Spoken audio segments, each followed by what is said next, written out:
del desayuno digital de CEI Aragón, que hoy en este mes de noviembre vamos a hablar del tema de lo que es el design thinking y su parte de ideación o su aplicación, sobre todo en ideación de proyectos empresariales. Bien, para hablar de estos temas contaremos con Juan Gasca, un especialista en la materia, pero antes, como bien sabéis, damos paso a una empresa CEI o a una empresa que está colaborando o que participa en algunos de los programas.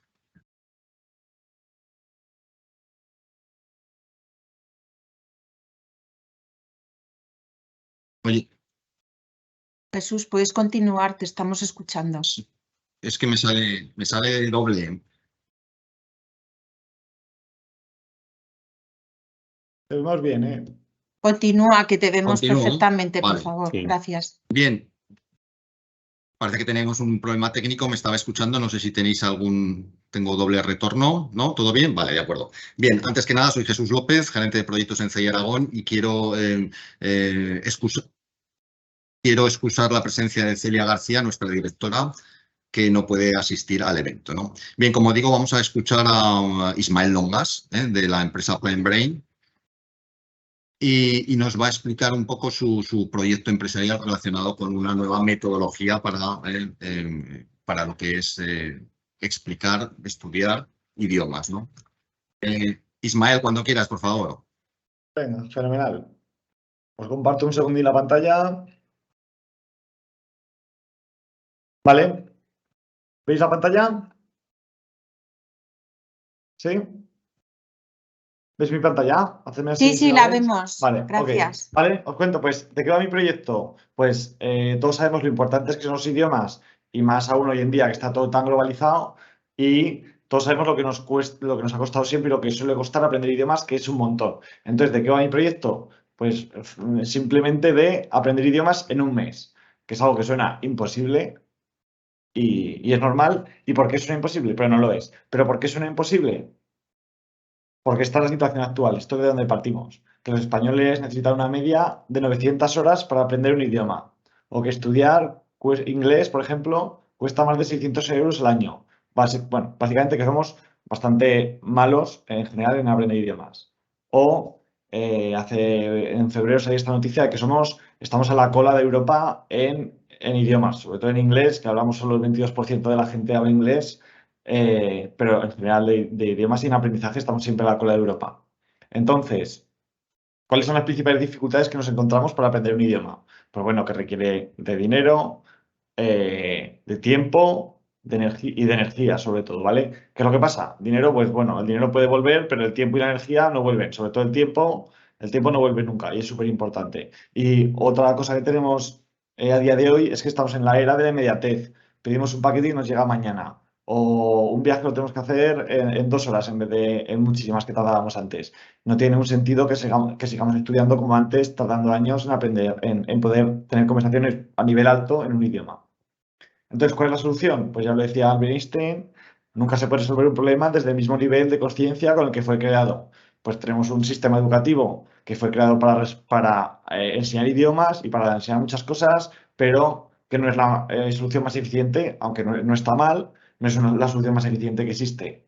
Entonces, hay que salirse del sistema, pensar de una manera totalmente distinta y resolver este problema. ¿Cómo es esto?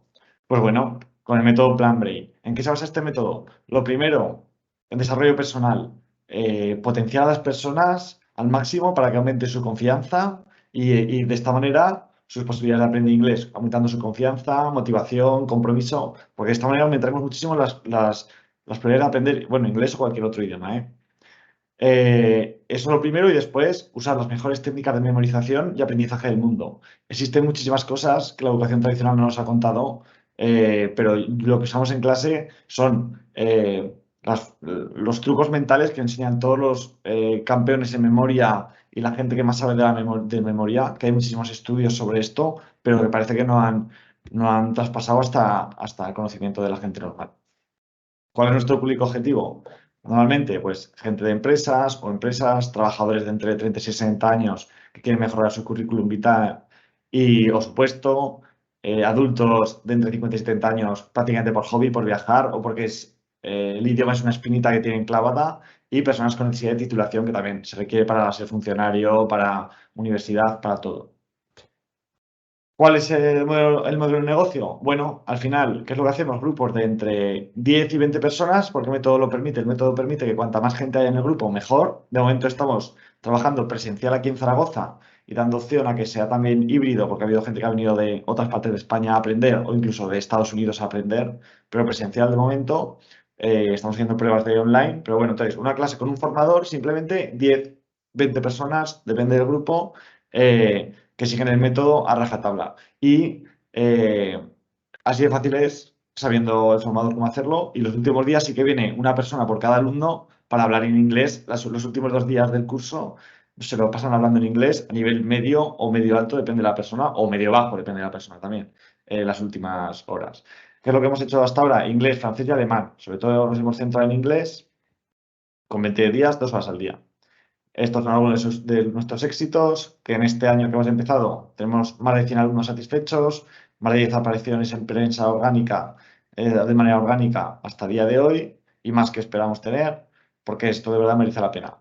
Y bueno, una vez acabamos el curso, siempre vamos a dar un examen oficial de Cambridge a certificarnos, a ver cómo, para demostrar esto que parece tan loco, y estos son los máximos que hemos tenido. De gente que no sabía nada, ha conseguido hasta B1, y gente que sabía un poquito ha llegado hasta B2, que es 5 años de estudiar en 20 días. Y bueno, esto es el equipo que forma Plan Brain. Yo, ingeniero industrial, profesor y experto en memoria; José Romero, ingeniero informático, experto en inteligencia artificial; y Noelia, profesora e ingeniera de diseño industrial, que de hecho también es una aficionada al design thinking como Juan. Así que nada, esto es todo. Es un proyecto que a mí me apasiona y que espero que os haya podido transmitir un poquito de todo esto. Muy bien, Ismael. Gracias por tu intervención. Decir simplemente que el proyecto Plan Brain forma parte de los proyectos seleccionados para desarrollar un programa de aceleración que tenemos en CI Aragón, que se llama Scale Up, y que realizamos junto con Aragón Exterior y con la empresa pública Sodiar para temas de financiación, ¿no? Bien, pues si os parece vamos a entrar en materia. Vamos a hablar de lo que es el Design Thinking. Ya sabéis que inicialmente el desarrollo de proyectos empresariales, incluso en la parte inicial o en la parte final para desarrollo de nuevos productos, nuevos mercados, requiere de marcos mentales que puedan orientar un poco el pensamiento, que puedan un poco encauzar un poco las ideas que puedan surgir, ¿no? Una de estas herramientas es el Design Thinking, una herramienta muy volcada a la acción, pero que, como digo, tiene mucha versatilidad, ya que puede servir un poco para testear hipótesis de negocio, fortalecer el diseño de nuevos productos, identificar nuevas oportunidades de negocio, ¿no? Para hablar de esta metodología, las diferentes variantes o los hechos más destacables, contamos con la presencia de Juan Gasca, que es socio director de Thinkers Co., una agencia especializada en estrategia y diseño empresarial con más de 10 años de experiencia en empresas y startups de ámbito nacional, ¿no? Antes de dar paso a Juan, os recuerdo que tenemos el chat abierto para que si queréis hacer alguna pregunta con los dos ponentes, tanto con Ismael como con Juan, nos lo podáis escribir y yo lo transmitiré a la finalización de la exposición de Juan. Juan, cuando quieras, por favor. Vale, pues muchas gracias. Un placer estar aquí. Comparto. Y aquí, a ver, estáis viendo mi pantalla, ¿verdad? Sí. Vale. Sí, se ve bien. Pues, como os han comentado, mi nombre es Juan y un poco por introducir quién soy yo no sé si soy emprendedor o empezador. He empezado proyectos y quizás mi superpoder es no haberme arruinado y muchas veces pues escuchar al mercado y saber cuándo hay que parar, ¿no? Aquí veis alguno de ellos, servicios tradicionales, lo que son estudios industriales en el ámbito inmobiliario, la Mamba, que continúa, consultoría, empresas tecnológicas como ALZAP, una aplicación de estimulación de cognitivo emocional para personas Alzheimer, o algo más clásico como un centro de fisioterapia en Parque Venecia, que os invito, si tenéis algún problema de espalda o queréis trabajar la salud laboral o el tema de empresa saludable, estamos trabajando esos aspectos con algunas compañías como Ibercaja. Pero principalmente lo que me da de comer un poco y lo que hice alrededor de esta experiencia fue construir una consultora en la que aquí veis algunos de los clientes que tenemos, ¿no? Como veis, empresas locales como Monterrey, Edelvives o algunas, digamos, grandes multinacionales, donde al final diferentes sectores, desde las telecomunicaciones hasta la educación o, digamos, la alimentaria, donde básicamente el problema es el mismo. Tenemos que repensar lo que somos, lo que hacemos y cómo lo hacemos.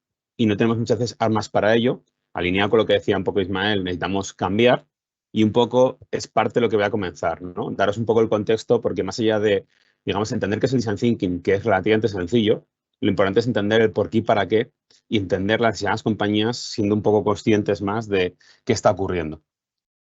Entonces, si hacemos un poco una introducción, a mí siempre me gusta contar, cuando yo me acerco a las compañías, incluso cuando mentorizo también emprendedores en programas de emprendimiento, muchas veces seguimos con el paradigma tradicional de lo que hacía el Dr. Smith en las películas del oeste. He tenido una idea y voy a ver a quién se la vendo, ¿no? Y voy pueblo por pueblo, evangelizando, aplicando marketing y de alguna forma intentando vender mi solución. Lo que está ocurriendo es que básicamente lo que probablemente os pasará es cuando le enseñáis el proyecto o el producto o servicio a vuestro cliente, la cara es esta y dice, pero ¿esto qué es? ¿No? ¿Y esto para mí por qué? Y esto está fallando. Está fallando porque al final, como decía aquel vídeo famoso, ¿no? de YouTube, contigo no bicho. Es decir, hoy no podemos convencer, no podemos seducir, no podemos ser más allá de lo que somos de verdad, lo que hacemos de verdad. Y en este contexto, como decía Ismael, pues lo que está pasando es que todo está fallando. Estamos en un cambio. En el año 2011, un miembro del Foro Mundial decía que todo lo que somos es una parte de la era industrial. Y en el ámbito de la creatividad hay un gurú que falleció hace poco, Sir Ken Robinson, que es un gurú de la creatividad en la escuela, que hablaba de que la escuela mata la creatividad. Todo el sistema educativo, como bien decía Ismael, es consecuencia de esa revolución industrial, de ese taylorismo, de ese Henry Ford y cómo al final tú eres ingeniero, tú eres médico, tú eres marketer y estamos de alguna forma compartimentados en perfiles verticales que al final estamos orientados hacia la actuación y hacia la resolución efectiva de problemas. Esta que veis aquí es el Forte y es curioso que viniendo de esta época, hoy las empresas más industriales que me encuentro son empresas de servicios, donde al final en grandes, digamos, aseguradoras o incluso en pymes orientadas hacia, por ejemplo, lo que es la educación, pues te encuentras que de alguna forma son más industriales que la propia industria, porque cada uno tiene su tarea y no sale de ella. Y esto es lo que está de alguna forma fallando. Si hacemos también un repaso a lo que entendemos por innovación durante el tiempo, en esta época, innovación es igual a invención. De hecho, seguimos confundiendo, y es un paradigma que yo estoy peleando mucho, de que innovación es igual a invención. Cuando tú le preguntas a alguien qué es innovación, te habla de algo nuevo, algo diferente, algo distinto. Y eso es lo que yo me llamo el síndrome y una enfermedad diagnosticada, que es la ambición del innovador, ¿no? O el síndrome de lo nuevo. Es decir, la innovación tiene que ser nuevo. Hoy en día no podemos casi, la rueda es redonda, no reinventes, mejórala. Pero hay una parte de que siempre queremos hacer como algo distinto y tenemos esa ambición de inventar, que inventar no es innovar. En este ámbito es donde apareció grandes inventos de la humanidad, como Edison, como, digamos, la bombilla, como Graham Bell con el teléfono. Es decir, es la época donde también aparecen muchas veces los ingenieros, ¿no? Lo que soy yo de formación. Pero eso tocó techo. De hecho, ahí fue cuando apareció la crisis. Si recordáis, cuando fuimos a la escuela, apareció la crisis del 29 en Estados Unidos y ya realmente, de alguna forma, la industria se colapsó. Se colapsó porque las cosas no se rompían.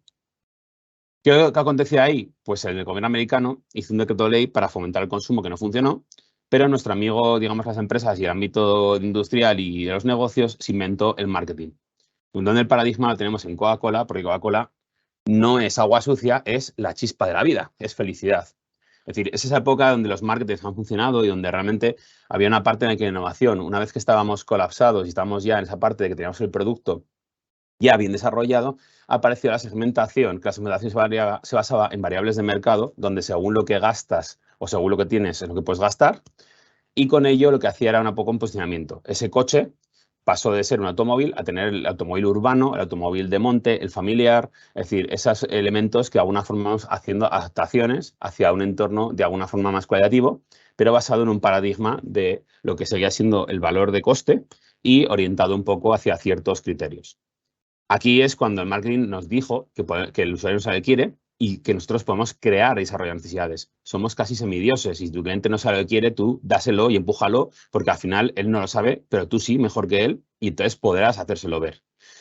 Aquí es donde aparecen también, si en el síntoma de automóvil, elementos como en la película de Rebelde sin causa, que nos hacen creer o que asociamos, digamos, paradigmas como que tú eres un adulto cuando tu padre te deja el coche, ¿no? Y asociamos lo que es el paso de la vida adolescente a la vida adulta a disponer de la llave del coche para poder utilizarlo. Estigmas y paradigmas que hemos asociado, sobre todo muchos de aquí, los que de alguna forma pintamos ya canas, ¿no? Y algunos que pintáis más canas que yo, que es algo que es un poco el paradigma del que venimos. ¿Qué ocurre hoy? Hoy ocurre esto. Si Darwin levantara la cabeza, os diría, estáis jodidos. Es una época darwinista, es una época de adaptación. Lo podemos llamar industria 4.0, transformación digital, lo podemos llamar lo que queráis. Pero al final lo que está ocurriendo es que como sociedad estamos en un cambio muy grande, donde al final aquí tenéis esos niños, ¿no? Que son realmente el cliente digital. Es decir, el cliente digital no existe hasta ahora, está comenzando ahora, cuando tenemos esos problemas en la educación con los móviles de los adolescentes. Y está, pues al final mi hijo que toca esta pantalla, ¿no? Y realmente no entiende que no se mueva. Con 4 años, para él todo debería ser táctil en este mundo. Pero tenemos que ser honestos con nosotros mismos. Honestos, al final, cuando somos empresarios, con cómo está cambiando el mercado y con otros hemos cambiado. Porque de repente hoy hemos renunciado a ir en coche. Hoy, siguiendo el paradigma en la evolución de la automoción, hemos visto que a lo mejor no necesito un coche. Es más, los jóvenes están yendo al extremo. Es que a los 25 no tengo ni el carnet, porque ¿para qué? ¿Para qué quiero un coche en ciudades como Madrid y Barcelona, incluso en ciudades como Zaragoza? Aparece que vamos en bici. Y ahí tenéis, de repente la gente estamos haciendo las ciudades con ciclo calzadas para poder ir en bicicleta, que es un invento que hace ya que tiene cientos y cientos de años. Pero de repente hemos reencontrado nuestra pasión de ir en bicicleta y dejar el coche en casa o ni siquiera tener el coche. Esto no es la industria o el mercado empujando, es el usuario reclamando, son las personas teniendo más consciencia en esta época digital a través de la sociedad de información de qué es lo que yo quiero, qué es lo que yo necesito y realmente a mí no me vendas nada, que yo decidiré y yo tomo partido de mis propias decisiones. Un ejemplo que me gusta contar como ingeniero de producto. ¿Quién tuvo un Nokia en su vida? Si levantéis la mano, y esto lo suelo hacer en conferencias, todo el mundo tiene mano arriba. Y si os digo, ¿quién tiene un Nokia hoy en día? Nadie. Yo os he dicho, soy ingeniero de producto. Nokia murió siendo la que mejor producto hacía. Si recordáis, se caía al suelo y ¡funcionaba! Se caía al váter y funcionaba. De hecho, en una sociedad cada vez más agnóstica, atea, como queráis, que la gente estamos creyendo y cada vez hay menos personas en las iglesias, cuando el móvil se cae al suelo, lo primero que hace la gente es reencontrar la fe. Por favor, que no se haya roto. O sea, yo no sé a quién se apiadan, a quién reencuentran esa fe, pero la gente es lo primero que hace. En este año 2011, que os he contado ya antes, y fue un poco un cambio de inflexión, nuestra empresa surgió más o menos por ahí, 2010-2011, cuando vimos un poco ese paradigma de cambio, había el CEO de Nokia, antes de que Microsoft la desmantelara, hizo un informe a los empleados que yo rescaté esta frase. Mis competidores no están quitando el mercado con dispositivos, sino con un ecosistema completo. Es decir, ¿qué está ocurriendo y cómo realiza esto 10 años después? Hoy la decisión de compra ya no es qué móvil me compro. La primera es si quiero ser de Android o de iOS, si quiero ser cautivo de la herencia del señor Steve Jobs o quiero irme con Google y con, digamos, esa parte del uso de los datos que de alguna forma pueden utilizar cualquiera y seguro que van a hacer algo con ello. Y una vez que decido, ya veo si me compro, qué tipo de iPhone me compro, si el más viejo, más nuevo, más pequeño, más grande, o qué Android me cojo. Pero la decisión ya no es en este sentido de hardware. En este contexto, cuando hablamos de cómo crear ideas, que es un poco el objetivo de esta charla, ¿no? Generalmente venimos de un paradigma, de una forma de resolución que nos han inculcado, que es ante un reto, una solución. Y ante retos semejantes, soluciones semejantes. Y la clave es establecer la hoja de ruta y establecer el project management para llevarlo adelante. Esto está fallando, porque realmente los retos son más complejos y las soluciones son complejas. Y hoy el límite no está en la tecnología, sino en las personas. Son ellas las que nos están metiendo con esta variable en la que al final la deseabilidad está por encima de la tecnología y por encima del mercado. Hoy, cogiendo el paradigma del móvil, la gente tiene un smartphone de 1.000 euros, aunque sea un mileurista, porque gasta un sueldo entero en ese elemento preciado. Hoy, cuando estamos dando clases en escuelas de negocio, yo soy profesor en varias de ellas, entre ellas en Instituto de Empresa y ESIC, lo que estamos viendo es que hay que entender que ya tenemos que ir de un paradigma del precio basado en coste, cuánto me cuesta producir, qué margen le pongo y cómo lo vendo, a el precio basado en valor. Porque si voy con el precio basado en coste, lo que ocurre es que posiblemente el valor percibido en mi usuario está por debajo de lo que es el coste de producción. Y ese es el gran drama que estamos teniendo en muchos sectores y porque con el incremento de materias primas estamos sufriendo de una forma enorme, porque estamos disociados entre lo que yo puedo hacer y el valor que él puede percibir. En este contexto, tenemos que entender que debemos trabajar desde las necesidades, no solo en torno a posibilidades, o asegurarnos de que la posibilidad que tenemos de trabajo solucionar sea real. Ahí, como estamos viendo, el rendimiento, calidad y satisfacción han cambiado. Y esto no es solo en la parte de que no se rompa el móvil. Es que ir a un restaurante y ser honestos, y no solamente está buena la comida y ya está, es que no me basta. Es que a lo mejor el camarero me ha sonreído, es que a lo mejor mira qué cutre está, es que está viejo y no vuelvo. Antaño los mejores restaurantes eran los que mejor dan de comer, hoy no. Hoy a lo mejor podemos dejar a un lado la comida, aunque sea de alguna forma más mediocre, pero priorizamos el espacio, la luminosidad, el ambiente, lo maja que es la gente. Y esto, si lo llamamos entorno B2B o entorno empresa a empresa, pasa un poco lo mismo. Es que estamos viendo contratos de millones de euros con compañías que habéis visto antes en los logos, que realmente no están contentos, ingenieros que pegan contra la pared porque mi cliente no está feliz, porque cumplo KPIs, pero es que a lo mejor no va solamente cumplir KPIs, sino va de realmente involucrarles, tenerlo en cuenta, o a lo mejor va de cuestiones donde, si estamos yendo hacia certificación de la industria, no va de cómo puedo producir más barato, sino que a lo mejor yo tengo espacio aquí logístico en Zaragoza, en Madrid no, y a lo mejor tengo que establecer un modelo de logística just in time, porque mi cliente quiere es que yo almacene sus piezas y se las dé cuando las necesite. No el hecho de, como siempre, saco producción, las lanzo, saco producción, las lanzo. Es decir, ¿qué es el rendimiento? ¿Qué es la calidad? ¿Y qué es lo que hace feliz a mi cliente? Y en ese contexto, tenemos que entender que todo se puede construir, pero deberíamos construir todo. ¿Vale? Para desarrollarlo. Y aquí es donde aparece también las nuevas tecnologías que nos venimos arriba, ¿no? Con la transformación digital, y entonces decimos, bueno, pues nuevos retos, o si no, unas posibilidades, vamos a enchufar tecnología, pero está fallando igualmente. La transformación digital no está ocurriendo como debe ser porque las personas rechazan esas soluciones internas o porque mi cliente, por mucho que le ponga IA, si no hay un por qué y para qué, pues sí, soy más molón, soy más guay, he aplicado inteligencia artificial, soy una industria 4.0 con sensores, pero ¿para qué sirve esto? ¿Qué valor aporta realmente? ¿Qué hay tras todo esto? Pues entender que hoy en día desconocemos los problemas de mi cliente. No somos conscientes, porque al final estamos de acuerdo en que a veces hay problemas, pero no tenemos claridad de cuál es el problema a resolver. Y otras, que el producto no es tan claro, porque hay tanto mundo de posibilidades que hoy no solamente es que se pueda o no se pueda, todo se puede hacer. Si yo os planteo, vamos a pensar una aplicación, cualquier solución, sin ser informáticos, seguro que la podemos construir. La cuestión es, ¿merece la pena que la hagamos? Y en ese contexto tenemos que entender hoy, que hemos visto con el COVID, cómo la sociedad cambia de forma acelerada, que las necesidades ni se crean ni se destruyen, sino que evolucionan. Y si hacemos parafraseamos la ley de Einstein con la energía, pues pasa un poco lo mismo, ¿no? Creíamos que la energía se destruía y hoy vemos que no, que lo que hace es evolucionar o reconvertirse. Pues las necesidades iguales. Caso del COVID consecuencia, de repente nos hemos dado cuenta que éramos vampiros, que vivíamos en pisos sin ventanas y sin luz, y de repente ahora las más construcciones, si miráis lo que están haciendo constructoras en Zaragoza, como Brial, como Lobe, como CAS, es decir, todo va hacia entornos donde estamos recuperando bajos con jardín, grandes terrazas, porque nos hemos dado cuenta de que queremos dejar de ser vampiros, ¿no? Hemos hecho un cambio de paradigma, un ente en este entorno buca que nos enseña la palabra, muchas veces de incertidumbre, nos hace cambiar rápidamente y lo que veo en Internet, el tema es que lo que nos está pasando a las compañías es que va muy rápido porque en Internet lo que ocurre, perdóname por la expresión, es culo veo, culo quiero.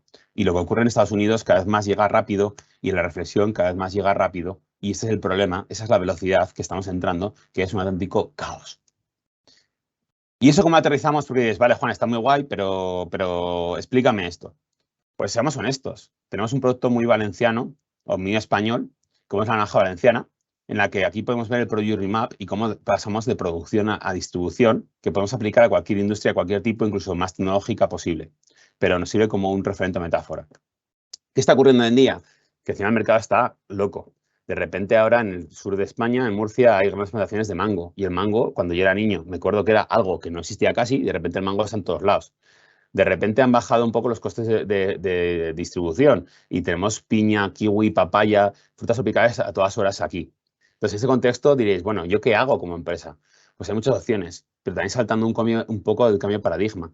El primer punto también, entender que como consecuencia de todo lo anterior, la gente ha cambiado y la gente no busca naranjas, busca el resultado. ¿Por qué compro yo naranjas? Porque quiero zumo de naranja. Entonces, la gente ya no compra el producto, compra el resultado del uso del producto, que es porque también estamos viendo en la automoción cómo la gente no, de alguna forma, paga por un coche, pero sí paga por usar un coche con diferentes modelos de renting o diferentes modelos de leasing o diferentes modelos de llegar a las necesidades y con una aplicación poder disponer un tiempo limitado del coche. Queremos ir del punto A al punto B, no queremos tener la propiedad de un coche. Entonces, entendí esta parte de la naranja, que entendemos un poco la sociedad actual, y entendemos cómo somos workaholic, cómo al final somos, de alguna forma, vamos siempre a mal correr, pero al final queremos ser más healthy, queremos de alguna forma tomar vitaminas, pues hay oportunidades. Y aparecen diferentes negocios. Aparece cómo yo puedo asociarme con una maquiladora, con una empresa que haga zumo, y como estamos viendo en algunas superficies, o digamos cuando vamos en la carretera con Repsol, podemos coger un zumo recién exprimido de hace poco tiempo para llevar. Pero aparte también cómo la tecnología nos permite pelear a las pequeñas compañías contra las grandes y unos agricultores, naranjas con corazón, se montan un PrestaShop, un Shopify y lo que hacen es montar un e-commerce con distribución punto a punto. Negocios que podemos ver en el mundo del marisco, en el mundo de la carne de vacuno gallega, donde al final yo puedo poner mi producto donde quiera en un tiempo limitado. Si la gente quiere pagar por ello y sobre la hora, pues al final, ¿qué más da? Si tú quieres que llegue a tu casa al día de la noche porque es cuando llego a trabajar, te lo pongo. La cuestión es que la gente a lo mejor quiere pagar por ello. Y vemos asociaciones como Zumex con Mercadona, que se replican en todos los supermercados, donde al final ya no compramos, y esto ya es la variación literal, el de la naranja, sino el zumo. Pero aquí no ha pasado que ha estado a esta tarde en un Mercadona o en un Carrefour o en un Alcampo, por no hacer distinciones de marcas, y me voy a casa corriendo, me paro un momento porque no tenemos una nevera, tengo que dar de cenar a mis hijos, pero de paso compro el zumo porque así no mancho en casa y así le meto un poco de fruta, que para todos es más sencillo. ¿Qué hay detrás de todo esto? Pues solamente no hay segmentos, no hay variables demográficas, lo que hay son personas, situaciones, usuarios y comportamientos donde al final yo decido lo que quiero. Porque al final aquí la selección ya no es cuánto vale el kilo de naranja, sino un coste-rendimiento de cuántos zumos me caben por 10 euros. Si voy a la oficina y lo cojo en el Frutos Secos Rincón y cojo uno de la izquierda, pues a lo mejor puedo comprar 3. Pero si yo con 10 euros compro kilos de naranja, pues a lo mejor me lo hago en casa, me tengo que levantar antes, ¿vale? Y eso implica que me he hecho la cocina y tengo que recoger, pero me puedo hacer 5 o 6 zumos. Y si cojo el litro de zumo, que vale 6 euros hoy en día, está al precio del mercado, en la supermercado más o menos, 5,80, pues ¿cuántos me salen de ahí? Y entonces por 10 euros, ¿cuántos puedo sacar? Al final hago el rendimiento, pero cuidado, no evalúo solamente el precio por zumo, evalúo la conveniencia. Porque a lo mejor hay gente que yo prefiero no manchar mi casa o yo prefiero a lo mejor no levantarme por la mañana, porque prefiero dormir más y gastarme 1 euro más en el zumo como rango, pero prefiero llevármelo en takeaway y que de alguna forma no tenga que manchar ni levantarme antes. Eso es lo que está ocurriendo hoy en día y esta es la razón de por qué Design Thinking. Y viendo aquí ejemplos más de pymes, pues podemos encontrar una carnicería que se da cuenta de que la gente no llega a comprar en horario comercial y lo que hace es montar una máquina de vending o modelos de máquina de pan para que veáis cómo estamos cambiando y esto no es empresas grandes, sino empresas pequeñas que se están dando cuenta de que realmente hay que adaptar el horario comercial porque hoy nuestro horario laboral es una auténtica locura. Y diréis, Juan, y entonces en este caos, ¿cómo nos sentimos? Pues una autopista en la que hay un día niebla, ¿no? Esto que sale aquí en la cuenca del Ebro, que de alguna forma dices, bueno, no sé dónde voy, pero digamos que ya encontraré hacia dónde voy. Lo que ocurre es, y lo que hay como consecuencia, es que tenemos lo que se llama weak problems, o problemas complejos, problemas más ambiguos que nunca, donde necesitamos de alguna forma darle sentido, porque hay problemas sociales, de negocio, educacionales, políticos, que tenemos que darle sentido. Este es el problema diabólico o problemas que tenemos que resolver. Y en este contexto diréis, Juan, está muy bien, pero ¿cómo aplicamos? Pues ya tenéis un spoiler en la convocatoria. Aquí aparece 2 elementos. Primero, un cambio cultural. La única forma de triunfar hoy en día es asumir la cultura del fallo. Es la forma de maximizar la prioridad de los proyectos. Necesitamos aprender. Y hoy, en esta época darwinista, no va a triunfar el que tenga más recursos o el que sea más rápido, sino el que aprenda mejor y el que pueda digerir la información. Si esto lo asociamos, nos viene un poco esa parte de por qué aparece el Design Thinking. Que el Design Thinking no es más que un marco de trabajo para solución de problemas y creación de soluciones, que nos permite, a través de la exploración y experimentación, realmente conseguir comprender lo antes posible el mercado y probar cosas para realmente entender y ver qué falla, y cuanto antes encuentre lo que no funciona, antes poder orientarme hacia encontrar lo que funciona. Esa es la cultura del fallo que muchas veces está penalizada a las compañías. Pero me diréis, Juan, ¿y qué es Design Thinking? ¿Cómo funciona? Pues hagamos un pequeño juego, ¿vale? Quiero que cerréis todos los ojos y quiero que penséis en una persona que os importe mucho.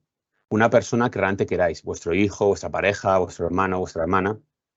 ¿Lo tenéis? Pues ahora quiero que lo que hagáis es pensar, en su mayor fobia, que es aquello que le aterra por las noches, que es aquello que le da miedo. ¿Lo tenéis? Ahora quiero que penséis en su mayor hobby, que es aquello que le apasiona, que le hace sonreír por las mañanas, que le hace sacar una sonrisa en su cara, que le hace brillar chiribitas en los ojos. Y ahora os lanzo. Oye, ¿cómo podríamos quitarle la fobia a través de su hobby? Quiero que hagáis un brainstorming. ¿Lo tenéis?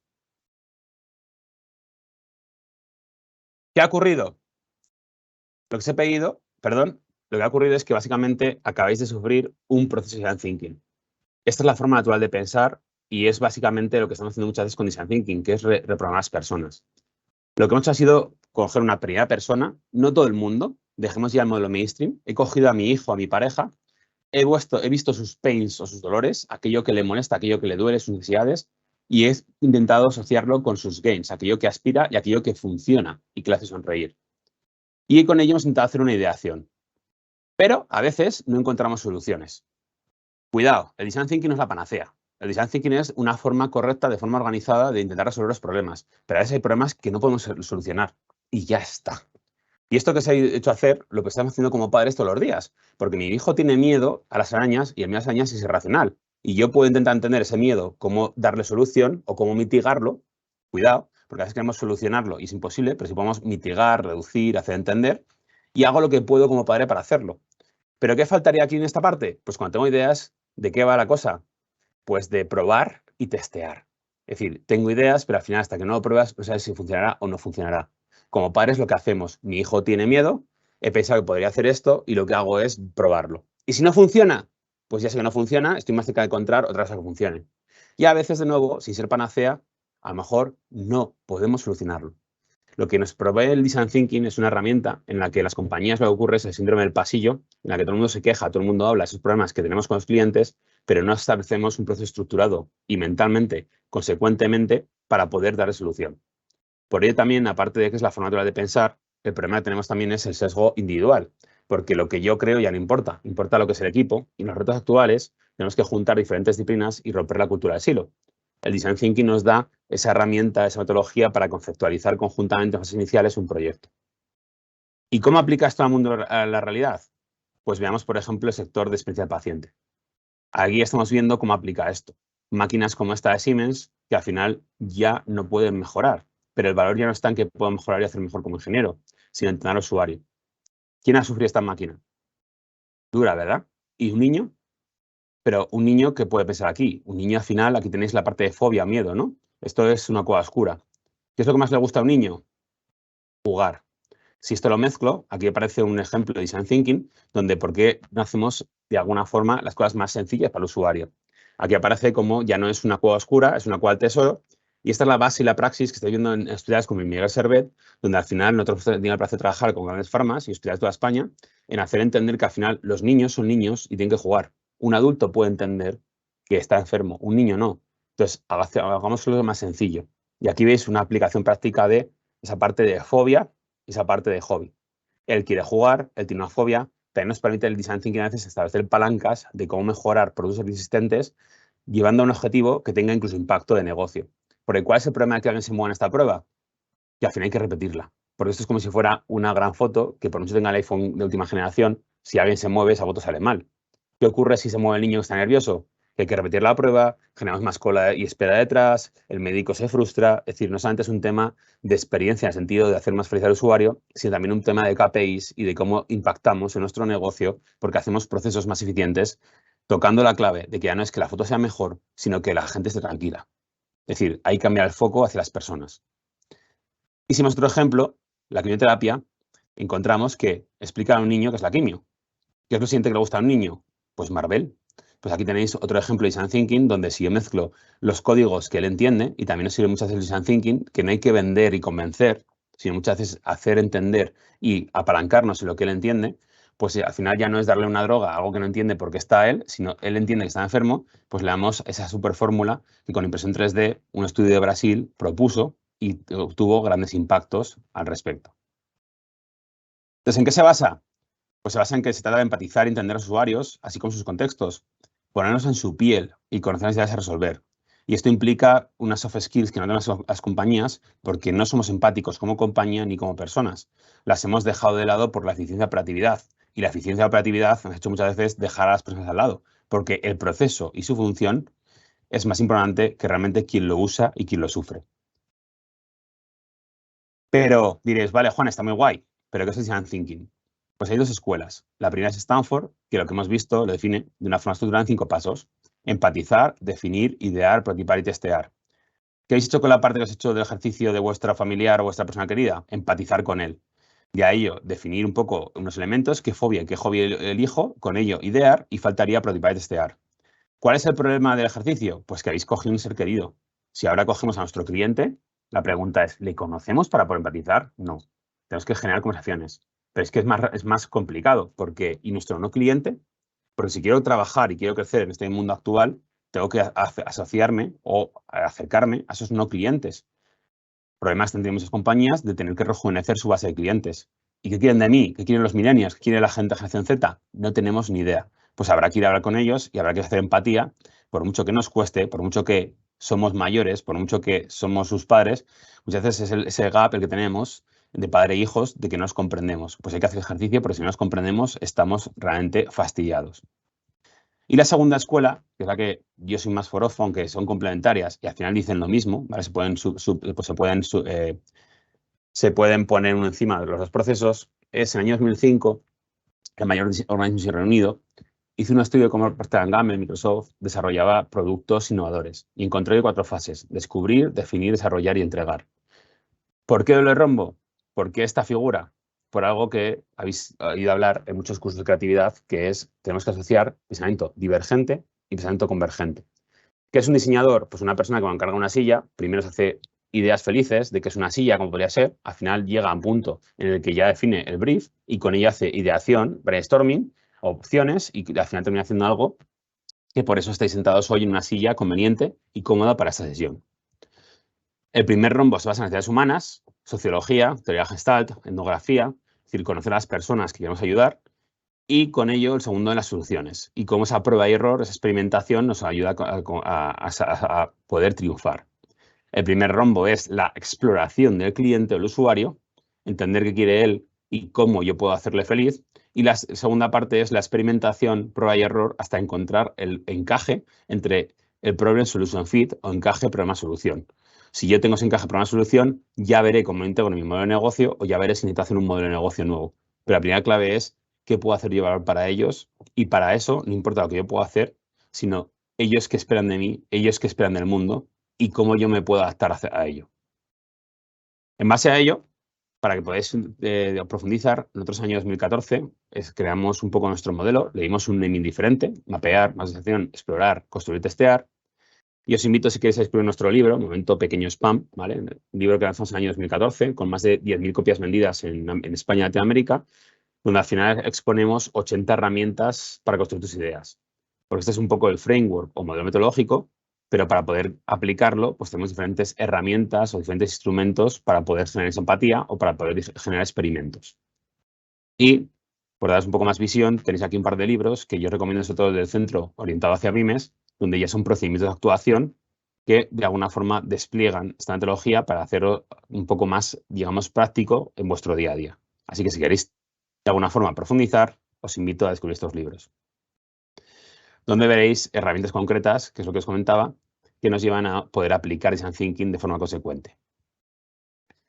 Y para cerrar, si me permitís 5 minutillos más, os voy a enseñar un ejemplo que aterriza todo esto en la realidad. Os cuento una idea de negocio. Hace 7-8 años, tuvimos un amigo artesano. Manises era un centro neurálgico en su época de artesanía, con muchos alfareros. Y en esta época, pues Juan Carlos, que trabajaba en el taller de su abuelo, se encontró con que estaba en una parte crítica y que no vendía jarrones.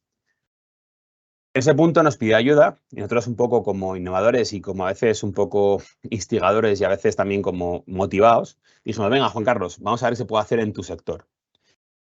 ¿Qué es lo primero que hicimos? Aquí veis un poco la primera parte de divergencia, mapear, y herramientas que en este caso cogemos a veces de otros lados, porque Design Thinking es inclusivo.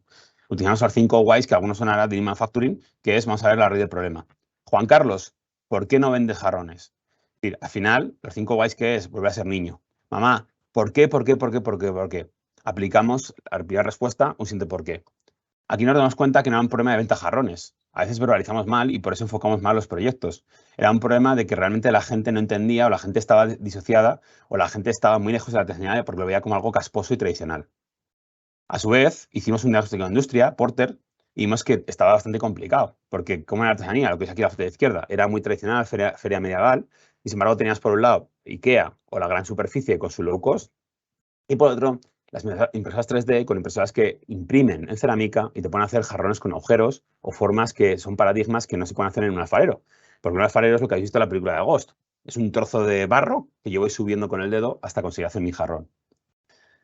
En ese contexto hicimos la exploración, fuimos a hablar con la gente y la gente lo que veía tenía una denostación de artesanía porque lo veía como algo casposo, algo antiguo y algo en la que no encaja conmigo, esos modelos que yo veo. Ahí encontramos un primer usuario, Raúl, una persona joven, y en base a ello lo que hicimos fue intentar idear y proponer y ver cómo mezclar mundo viejo y mundo nuevo. Porque en este caso no era de volverse locos y hacer un servicio digital, sino realmente era cómo intentar integrar esas nuevas tecnologías, esas nuevas relaciones que están surgiendo en el entorno digital. Aquí surgió nuestra solución. Viva la revolución. Te imaginas una aplicación que tú le des en tu tablet, que tú con un dedo en un espacio de dibujo hagas un dibujo, le des un botón y te genera un 3D. Esto que veis es un prototipo. ¡Es falso! No existe. Son 3 imágenes rudimentarias que permiten recoger feedback. Y esa es la primera prueba. Si mi cliente no hace tilín, si mi cliente no le parece interesante, ¿para qué continúo? El problema es que al contar solución, la gente le parece interesante y dijimos, oye, pues allá. Ahí viene la parte siguiente de, ¿somos capaces? Encontramos un informático, hicimos esto que veis aquí, que es una ecuación booleana, en la que en espacio genera un 3D. Y con esto hicimos la primera herramienta funcional. Y dijimos, venga, hay que probar. ¿Cuál es el primer punto también de fricción? Juan Carlos, has dicho que eres capaz de cualquier jarrón. Vas a probar a nuestra propia también fuerza de producción.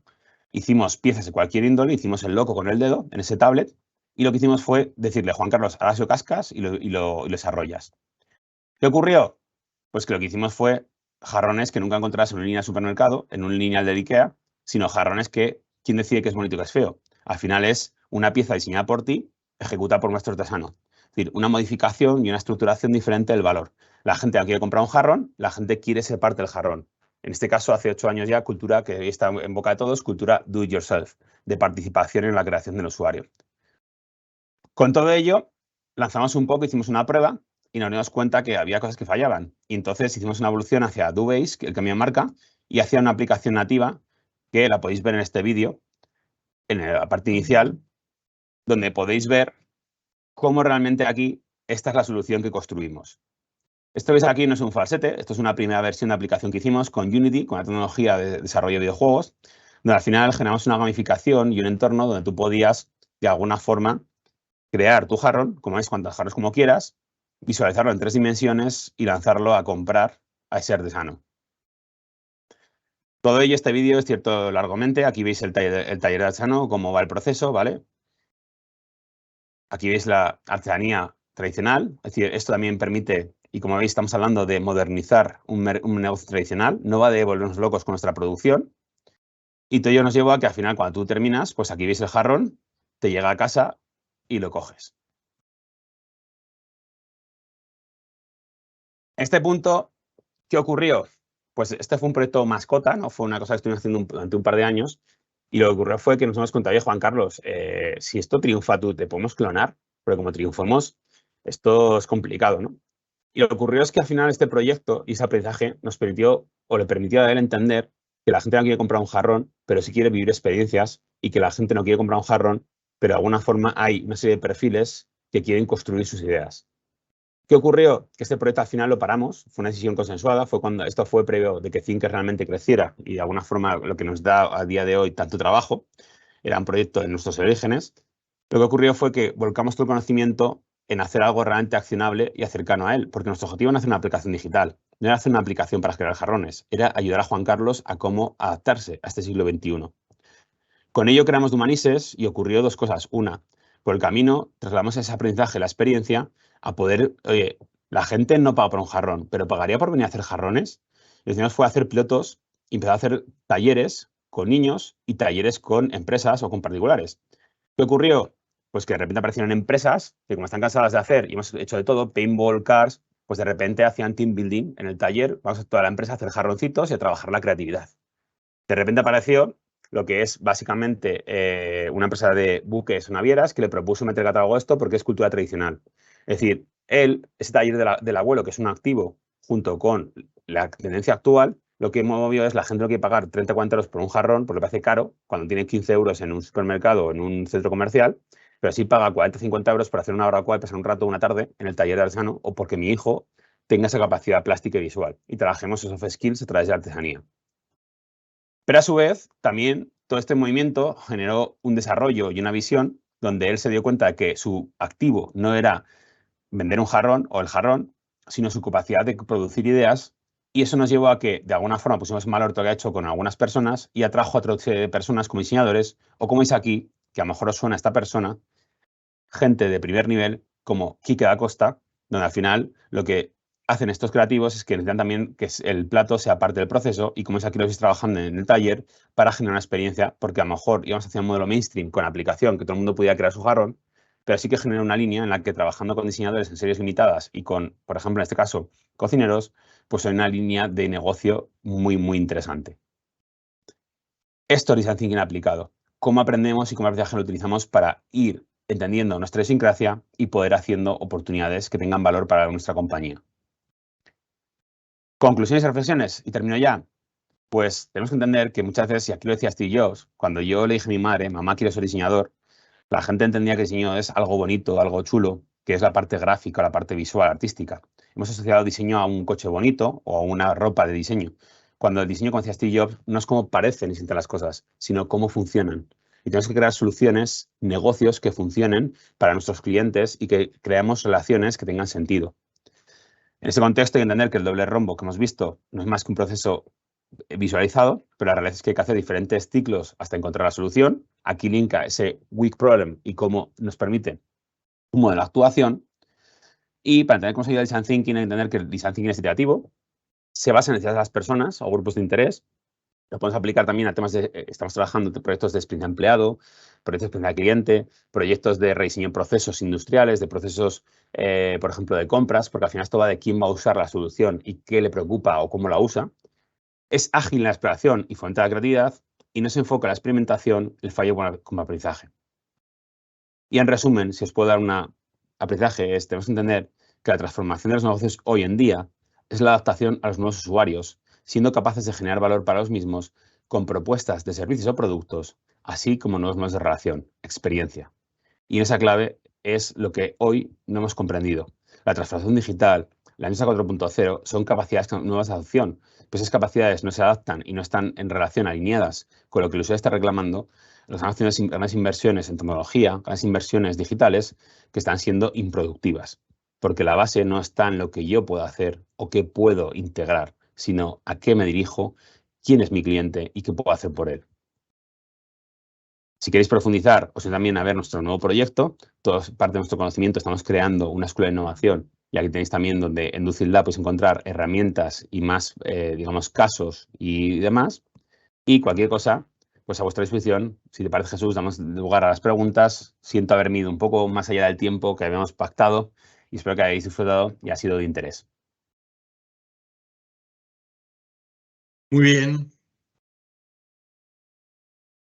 Gracias, Juan, por tu intervención. Ha sido muy completa, tocando muchos temas, en muchos segmentos, en muchos puntos de la ideación, ¿no?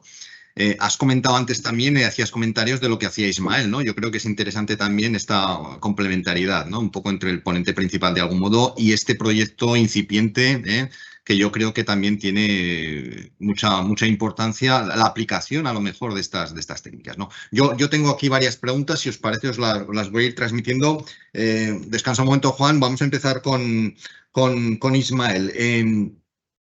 Indicabas un poco, comentabas, ¿no, Ismael, que trabajabas con metodologías de aprendizaje, técnicas memorísticas avanzadas, técnicas de potenciación del desarrollo personal. La parte psicológica, un poco, de algún modo, es un fuerte, ¿no?, en tu proyecto. Sí, a ver, es que yo tengo clarísimo que, sí, a ver, lógicamente la metodología, yo no conozco nada mejor que la metodología, pero yo tengo claro también que inicialmente potenciar a las personas es algo que en la escuela tradicional, tanto en el colegio como academia, es algo que está un poco de lado, y es vital para, si tú piensas que tú no vales para aprender inglés, que ni de coña vas a aprender, es que tú no vas a aprender. Lo primero, ni vas a entrar a la clase porque no te vas a apuntar. Pero lo segundo es que si entras a la clase y tú piensas que eres malísimo para inglés, te vas a quitar muchas posibilidades. Tenemos un sistema del cerebro que es el sistema de activación reticular, que lo que hace es que te fijes en lo que piensas. Típico, te quieres comprar un coche, estás pensando en comprarte un coche rojo y ves todos coches rojos por la calle. Te fijas en lo que piensas. Entonces, si tú piensas que eres malo en inglés, pues a cada mínimo fallo que hagas, lo vas a agrandar y no vas a ver otra cosa. Y por muy bien que hagas las frases o que hagas todo, tú vas a estar pensando que eres malo. Y eso te va a hacer perder confianza y peor aún. Entonces, por eso es tan importante aumentar tu confianza antes de aprender. Y es algo que es súper importante y nadie tiene en cuenta nunca. Y luego también la cuestión un poco legal, de algún modo. ¿Has necesitado de algún modo cierto proceso de homologación? ¿Alguna certificación? ¿Has pensado en eso a lo mejor? ¿O simplemente te basas un poco en los resultados plausibles, ¿no?, que puedes dar a conocer? A ver, hay partes, o sea, en cuanto a homologación y tal, el método, sí que el cuaderno, lógicamente, lo he patentado o lo he registrado, pero la manera de aprender no, porque para mí es la manera más, es como no puedes patentar el correr, porque es la única manera de andar rápido. Para mí esto es la única manera de aprender bien, entonces eso, por esa parte no.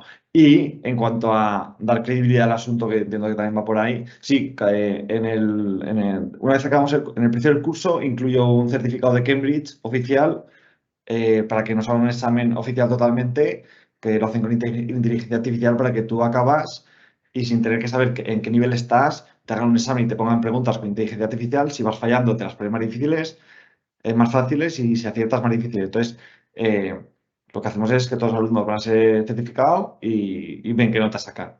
Y están sacando notas, vamos, bueno, de hecho por eso hemos salido en los periódicos, porque están sacando notas, vamos, niveles que a mí me costaron años y años, muchísimos años sacar en 20 días, que es muy loco.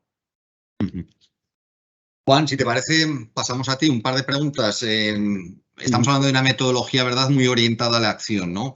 Muy de reflexionar, de idear, de proponer, de testar, de probar, de conocer inquietudes, ¿no?, de algún modo, de verbalizar, ¿no? Aquí es muy importante también lo que comentabas, ¿no? Muchas veces un pensamiento analítico para indagar, ¿no?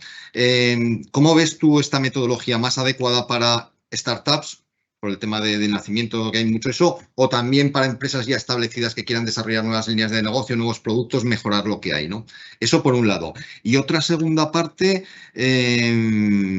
o en paralelo, ¿no? ¿Dónde iría mejor? ¿En la parte inicial de ideación de un nuevo producto o servicio, o en la parte final de explotación de lo que ya tenemos para buscar nuevas líneas de negocio? No sé, ¿cómo lo ves? ¿O en las dos? Vale, la primera pregunta te diré que es para los dos. La cuestión es que tiene frenos en los dos casos. Empresas es donde está utilizando Más Design Thinking, porque ellos necesitan esa parte de ver el mundo, y al final es más a través de los empleados o equipos de trabajo actuales cómo entender el mundo y darle forma. Y con ello, quizás lo que más nos cuesta es los cambios esos culturales. Design Thinking implica trabajar en equipo, implica romper silos, implica hablar, como decías, en voz alta, cuando tenemos culturas donde al final se ha banalizado, o se ha, digamos, incluso penalizado la opinión propia o la proposición. Entonces, o tenemos primero esa capacidad de cultura, o también Design Thinking, hay que decir que sea un compromiso del sponsor y la persona que lo introduce, pues sí que es un poco el catalizador de que también se cambie la cultura, ¿no? Es, al final, o necesita ese cambio de cultura o la provoca, pero sí que es cierto que al final tiene que haber por lo menos una predisposición. Sin embargo, en el ámbito emprendedor, lo que ocurre es que aunque se puede utilizar, en el problema en sí mismo ya lleva Design Thinking, porque emprendedor emprende por tres cosas, ¿no? Yo siempre digo que emprende por tres cosas. Una, porque al final yo soy experto en algo y entonces, como está pasando en el sector banca y digital banking, se están saliendo de ellos para montar empresas digitales de banca, porque soy un experto, me doy cuenta de la oportunidad y en el día a día voy viviendo y hago la exploración en mi día a día, pero al final salgo fuera. El segundo es porque yo tengo un hobby o me gusta algo tanto que de alguna forma lo que hago es que creo una aplicación en el ámbito de baloncesto, de fútbol o de lo que sea, porque al final es mi hobby, estoy todo el día obsesivo con la parte de exploración. O el tercero, que creo encaja ahí la de Ismael, el mazo a la piscina, que es la parte que yo he sufrido algo y tengo un sufrimiento porque no sé hablar inglés, porque de repente mi padre tiene Alzheimer, porque me he divorciado y no encuentro viajes para familias monoparentales con hijos, y entonces yo mismo intento solucionar esa parte que yo he sufrido y empatizado, ¿no? Entonces, sí que es cierto que el Design Thinking ayuda a veces a estructurar, porque ese pensamiento a veces, aunque está embebido en el emprendedor, es muy desestructurado y a veces hay que le sirve y se utiliza. Otras veces es que a lo mejor hay que coger herramientas, ¿no? Y ayudar un poco en esa línea. Entonces, en el ámbito, cuando yo entro en el ambiente emprendedor, entro de una forma a lo mejor más calmada y es más un poco para organizar mejor esas reflexiones que él de forma innata ha utilizado, porque todos utilizamos Design Thinking. Lo que tenemos que entender es que es nuestra forma natural de pensar. ¿Cuándo aplico Design Thinking en mi día a día? Todos. cuando mi pareja o mi mejor amigo se enfada conmigo. ¿Qué es lo que hacemos en ese momento? ¿Solucionarlo? No. Lo primero es qué dije, qué hice, qué pasó. Intento recordar la última vez que se cabreó conmigo así. Con eso me hago un posicionamiento y lo que hago es intentar hacer algo. Pedir perdón, pedir disculpas y muchas veces la puedo cagar porque pido perdón y es que siempre haces lo mismo. Vale, pues paso atrás. Vamos a ver, ¿qué ha pasado ahora mismo? Y la parte de exploración es complicada porque implica preguntar, oye, ¿por qué se ha enfadado conmigo? El cliente nunca te va a decir por qué está enfadado contigo.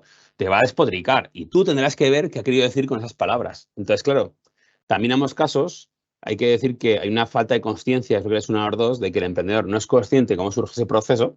Entonces, cuando quieres formalizarlo, mejorarlo, a veces complicado aplicar design thinking. Y en el ámbito de las compañías, todo esto implica un valor de escucha activa y una rotura de cosas que no son tan fáciles. Pero al final, esto es la realidad. Y ese es el problema. La escuela, como decías, Robinson, mata la creatividad. Por eso el Design Thinking estamos trabajando, yo doy clase en grado, y estamos trabajando también con programas, por ejemplo, en Cantabria, de cómo llevar chavales de cuarto de eso, para recuperar esa parte de la cultura de proyectos y la cultura de no perder esa esencia, porque la parte de prototipar, por ejemplo, es ¿por qué dejamos de pintar? Porque un día me dijeron que yo no pintaba bien. Pero es que pintar en Design Thinking no es pintar bien, es comunicar tu idea de una forma gráfica en la que con un diagrama, con un esquema, aunque pintes como quieras, una imagen vale más que 1000 palabras. Pero dejamos de pintar porque solamente los mejores se dedicaron a Bellas Artes y el resto dejamos de pintar porque no somos buenos. Que ahí encaja un poco con la frustración también, que ahí es lo que yo creo que estamos asociados, ¿no? En el que el aprendizaje realmente es una experiencia de reunión industrial, donde yo maximizando y ese perfil en T nos orienta hacia la eficiencia, como en las fábricas, y que busquemos realmente lo mejor de nosotros mismos, que lo mejor no tiene por qué ser lo mejor, sino que era lo que era más necesario para las fábricas y para el mercado. Pero el mercado nos pide otras cosas y aun siendo mediocres, tenemos que maximizar ese potencial y encontrar la forma que funcione. Porque yo no se me va bien en inglés, renunciaba a ello, pero es que hoy todos tenemos que hablar inglés. Yo no soy creativo, no soy pero al final la creatividad se puede entrenar. Y está claro que habrá gente más innovadora, no podemos ser todos Ferran Adrià o Elon Musk, pero sí que es cierto que en nuestro ámbito humilde, con metodologías como Design Thinking, tenemos que asumir que hay que trabajarlo y que no hay que renunciar a ella, ¿no? Ese sería un poco el punto. Y la segunda, Jesús, se me ha ido. ¿Me puedes repetir la pregunta? La segunda un poco en la línea un poco de la parte inicial o ideación o desarrollo de nuevas una vez que ya está establecido. Al final sirven las dos. Es decir, de hecho el Design Thinking como cultura y como mindset, como mentalidad, está respirando en todos los ámbitos de la compañía. Entonces, para mí tiene más que ver con la ambición de la compañía. Y a veces también es mejor empezar por la mejora, pero luego hay que ir hacia la creación. Entonces, aquí estamos hablando de creación y mejora. Entonces, está claro que el Design Thinking maximiza y nos abre mucho más abanico cuando tenemos que crear algo nuevo, pero sí que es cierto que, como has visto con el ejemplo que he enseñado de la herramienta para el ámbito digamos, médico, pues al final es la mejora. Esto está asociado con que el Design Thinking luego tiene, digamos, verticales pragmáticos. Si estamos hablando de Design Thinking en parte inicial, en creación, hablamos más de innovación y de diseño estratégico. Y estamos hablando más de mejora, estamos hablando quizás más de experiencia de usuario, experiencia de cliente. Como el Design Thinking nos puede ayudar realmente a que ese producto tenga una mejor aceptación o ese producto, aunque esté ya construido, podemos de alguna forma encontrar canales nuevos o opciones nuevas a través del uso de Design Thinking. Entonces, el Design Thinking es el paradigma de metodología de cómo aplicarlo. Pero si estamos aparte, encontramos sus disciplinas. Hoy tenemos diseño de negocios, tenemos diseño de experiencia cliente, tenemos diseño de servicios, tenemos diseño de experiencia de empleado. Todo al final está la palabra diseño y detrás está Design Thinking o catalizador.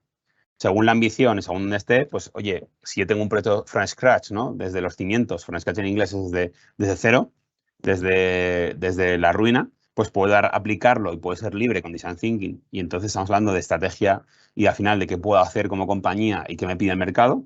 Y si estamos en algo que ya está establecido ya, pues al final es cómo mejorarlo y entender esa parte más de cómo ajusta, que en algún caso es donde aparece la frustración de Design Thinking, porque a lo mejor es un encuentro que no puedo hacer nada, sino que al final el producto está mal definido, la solución está mal definida y entonces por mucho que yo quiera ponerla bonita, o sea, al final termina siendo alguien vestido mejor, pero es que no va a funcionar porque está mal planteada, ¿no? Entonces a veces puede suceder eso. Es decir, se puede aplicar ambos. Otra cosa es que yo elija una mitad de actuación de no haya que hacer nada. En diseño estratégico es imposible porque a lo mejor no está preparado el mercado. Quiero hacer algo para gente joven, para millennials. Es que a lo mejor la gente joven no está todavía mentalizada que es un banco o que necesitará vivir la vida y tener dinero. Entonces, a lo mejor los millennials que empezaron, los bancos querían hacer algo y es que a lo mejor había que esperar un poco a que evolucionaran para poder entender realmente qué podemos hacer por ellos en creación.